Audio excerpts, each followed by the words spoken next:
Le vendredi, j'écoutais le frère qui témoignait. J'ai fait cette expérience-là.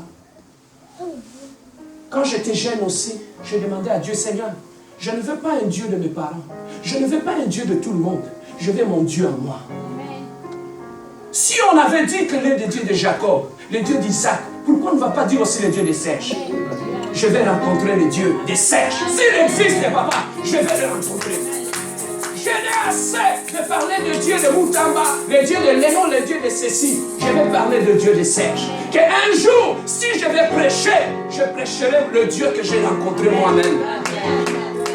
Alors, le Dieu que moi j'ai rencontré, le Dieu de ma vie, papa, il faut que tu en ailles. Tu dois le rencontrer, le Dieu de mes genoux. Le Dieu que je rencontre dans les secrets de ma chambre, quand je me mets à genoux, je lève mes mains. Le Dieu de mes secrets. Le Dieu de liens secrets.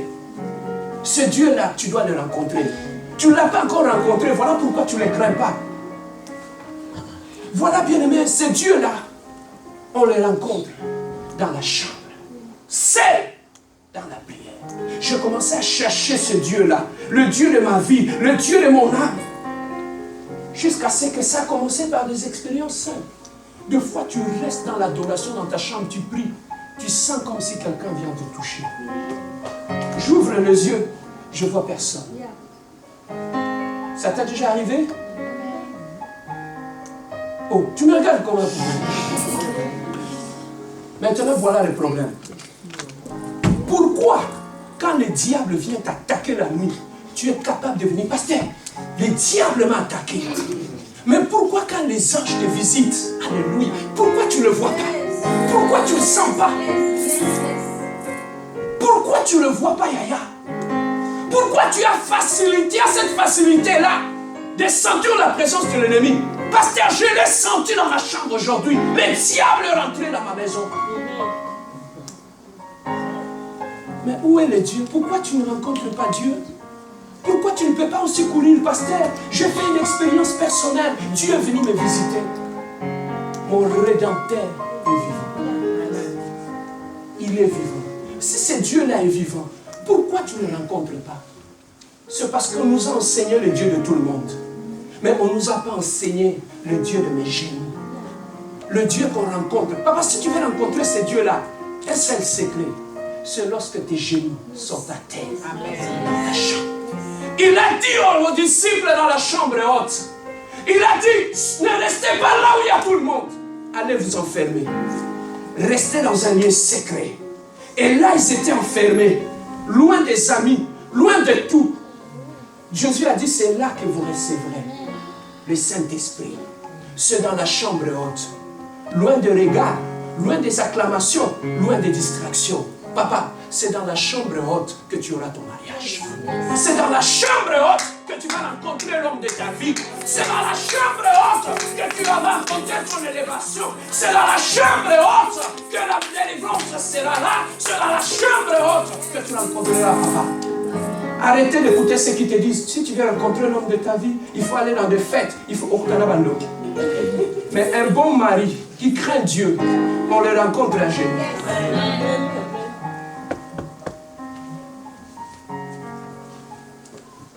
Pasteur, je ne comprends pas ce mari. Il est compliqué. Écoutez, dans la chambre haute,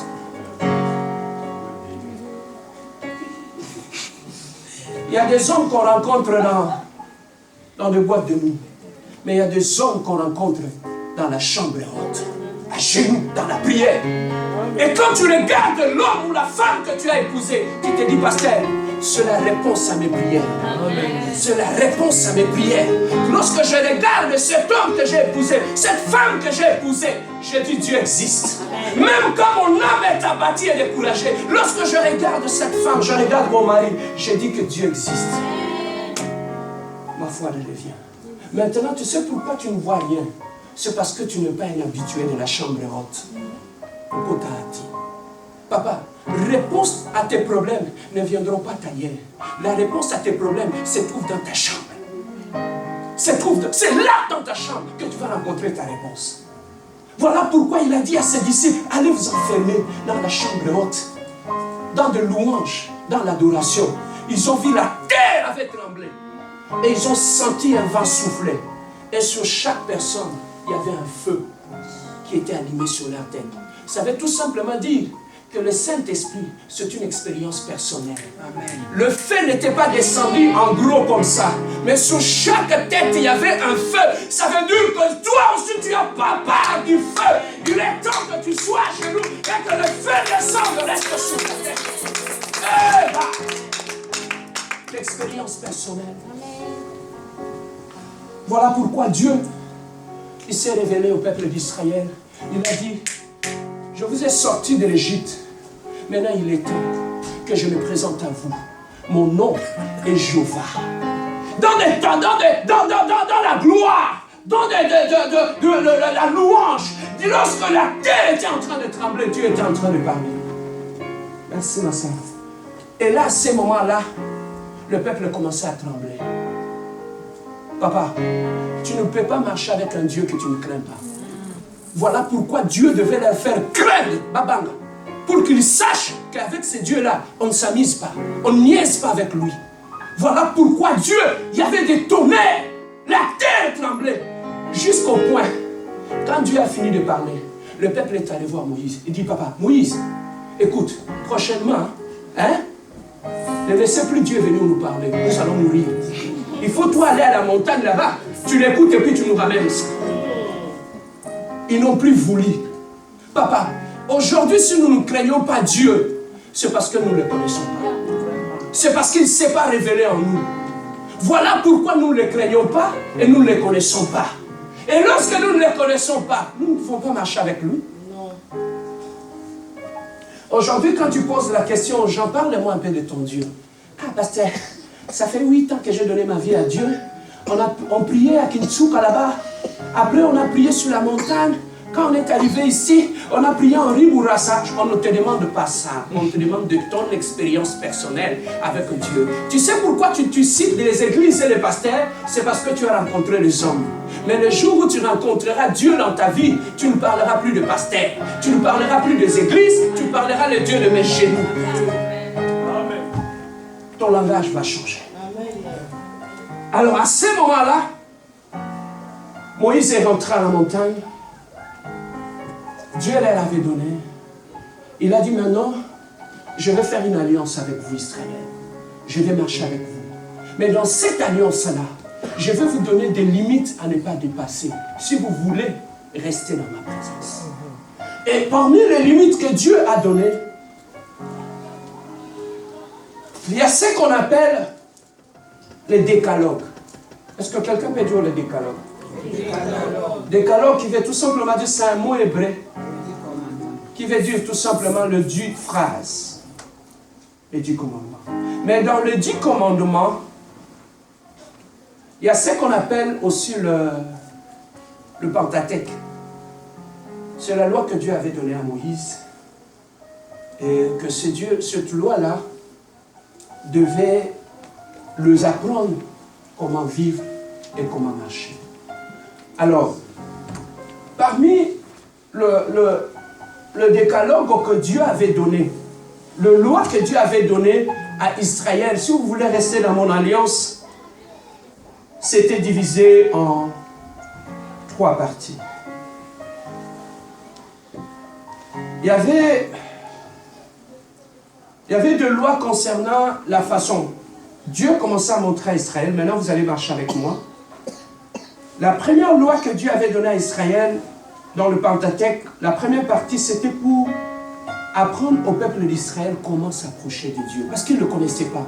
Et Dieu devait leur montrer comment vous devez vous approcher de moi. Ce que vous devez faire et ce que vous ne devez pas faire. Ça, c'était dans cette loi que Dieu avait donnée à Moïse. Il leur avait appris comment s'approcher de Dieu. Ok, je vais répéter, merci. Alors, dans la loi que Dieu avait donnée à Moïse, le décalogue, c'est quand Dieu était en train de parler au peuple d'Israël pour leur faire voir que je suis votre Dieu, celui qui vous a sorti de l'Égypte et celui avec qui vous allez marcher.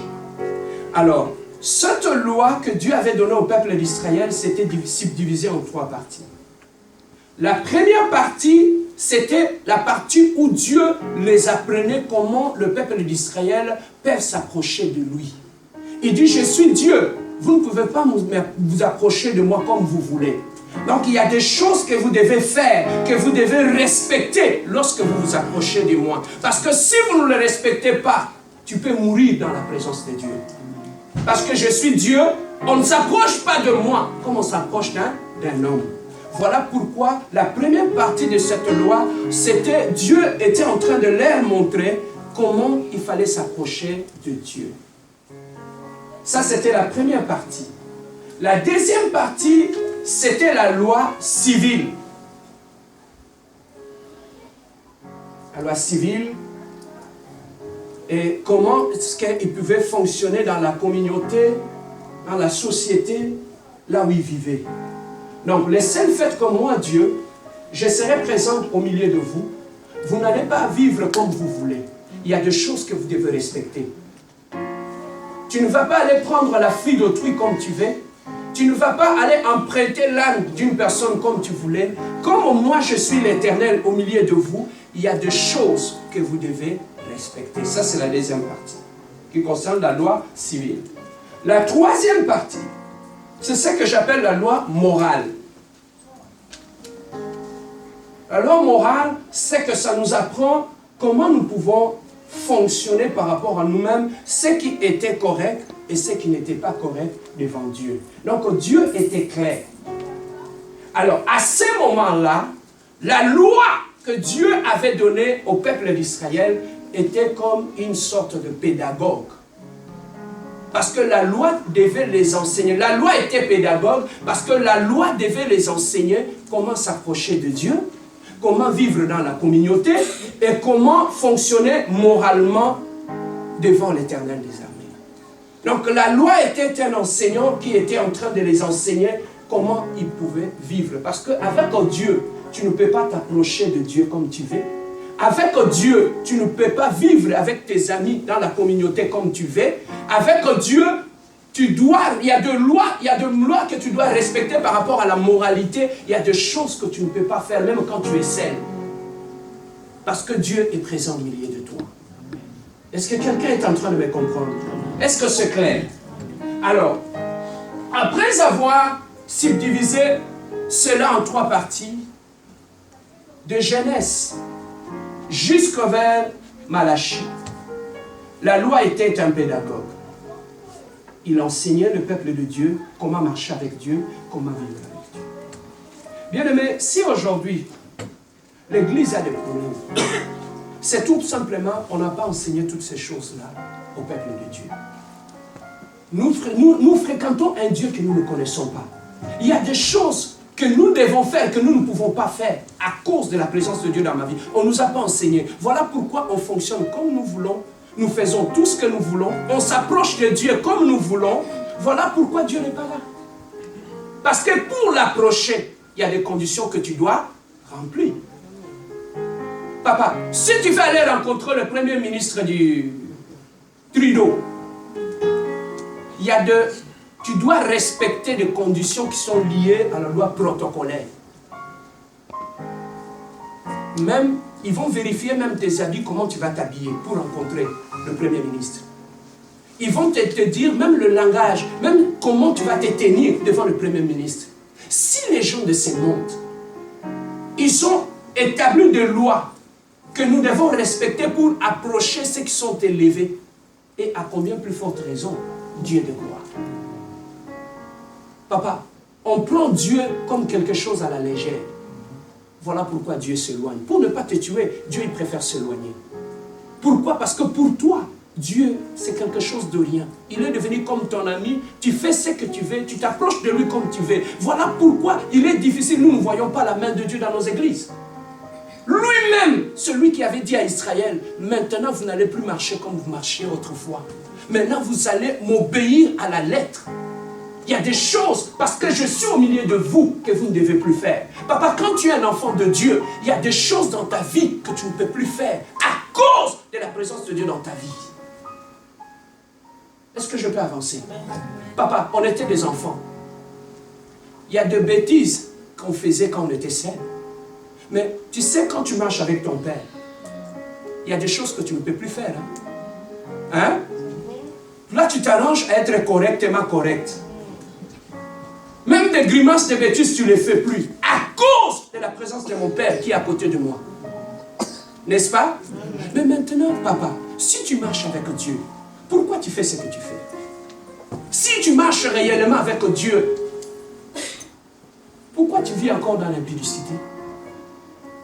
Si tu marches réellement avec Dieu, pourquoi tu vis dans la haine? Si tu marches réellement avec Dieu, pourquoi tu vis dans le vol? Ça veut tout simplement dire que Dieu n'est pas là dans ta vie. Voilà pourquoi tu fais ce que tu veux. Mais il y a des choses dans la vie qu'un enfant de Dieu ne peut plus faire à cause de la présence de Dieu dans sa vie. Allô? Tu ne peux plus faire ce que tout le monde fait. Et ils n'ont pas Dieu. Mais toi, tu as Dieu. Toi, tu marches avec Dieu. Tu es différent d'eux. Voilà pourquoi tu ne peux pas faire ce que ceux qui ne marchent pas avec Dieu font. Parce que tu es un peuple mis à part. Dis, je suis un peuple mis à part. Regarde ton voisin, dis-lui, Dieu m'a mis à part.